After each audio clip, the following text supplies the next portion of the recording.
ബഹുമാനപ്പെട്ട അധ്യാപകരെ, പ്രിയ കൂട്ടുകാരെ, എല്ലാവർക്കും നമസ്കാരം. ഒരു മനുഷ്യന്റെ ജീവിതത്തിലെ ഏറ്റവും വലിയ ആഗ്രഹങ്ങളിൽ ഒന്നാണ് വിജയം.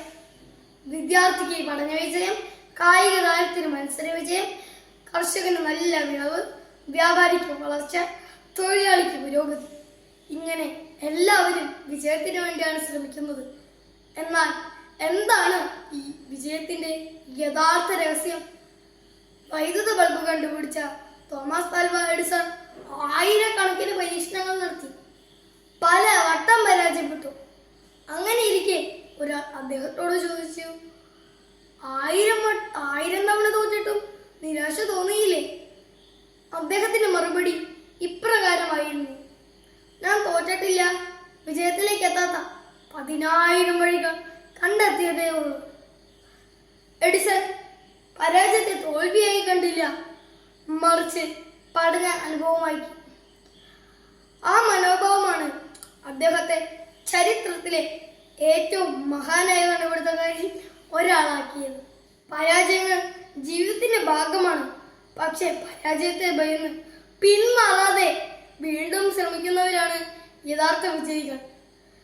പരിശ്രമിക്കുന്നവർക്ക് പരാജയം ഒരു പാഠമാണ്, അവസാനമല്ല. ലോകം മുഴുവൻ ഫുട്ബോൾ ലോകകപ്പിന്റെ ആവേശത്തിൽ ആറാടുന്ന ഈ വേളയിൽ കഠിനാധ്വാനവും അർപ്പണബോധവും ഒരാളെ എത്ര ഉന്നതിയിലെത്തിക്കുന്നു എന്നതിന്റെ ജീവിക്കുന്ന തെളിവാണ് ക്രിസ്ത്യാനോ റൊണാൾഡോ. ദാരിദ്ര്യം നിറഞ്ഞ ബാല്യത്തിൽ നിന്ന് ലോക ഫുട്ബോളിന്റെ ഇതിഹാസ പദവിയിലേക്ക് ഉയർന്ന അദ്ദേഹത്തിന്റെ പേരിൽ ഇന്ന് ഒരു അന്താരാഷ്ട്ര വിമാനത്താവളം പോലും നിലകൊള്ളുന്നു. 2026 ലോകകപ്പിൽ 41 വയസ്സിൽ തന്റെ 6ാം ലോകകപ്പ് കളിക്കാൻ ഇറങ്ങുന്ന റൊണാൾഡോ മറ്റു താരങ്ങൾ ബൂട്ടഴിക്കുന്ന ഈ പ്രായത്തിലും ലോകോത്തര നിലവാരം കാത്തു സൂക്ഷിക്കുന്നത് അദ്ദേഹത്തിന്റെ അചഞ്ചലമായ അച്ചടക്കത്തിന്റെയും അധ്വാനത്തിന്റെയും അടയാളമാണ്. പ്രതിഭ നിങ്ങളെ തുടങ്ങി വയ്ക്കാൻ സഹായിക്കുന്നു, പക്ഷെ പരിശ്രമമാണ് നിങ്ങളെ ലക്ഷ്യത്തിലേക്ക് എത്തിക്കുന്നത്. കഴിവുള്ളവർ അനേകരുണ്ടാകാം, പക്ഷെ ആ കഴിവിനെ വെട്ടി തെളിക്കാൻ വിയർപ്പൊഴുക്കുന്നവരാണ് യഥാർത്ഥ ജേതാക്കൾ. ഡോക്ടർ APJ അബ്ദുൽ കലാമിന്റെ ഈ വാക്കുകൾ നമ്മെ വഴികാട്ടട്ടെ. സ്വപ്നം നിങ്ങൾ ഉറക്കത്തിൽ കാണുന്നതല്ല, മറിച്ച് നിങ്ങളെ ഉറങ്ങാൻ സമ്മതിക്കാത്ത ലക്ഷ്യങ്ങളാണ്.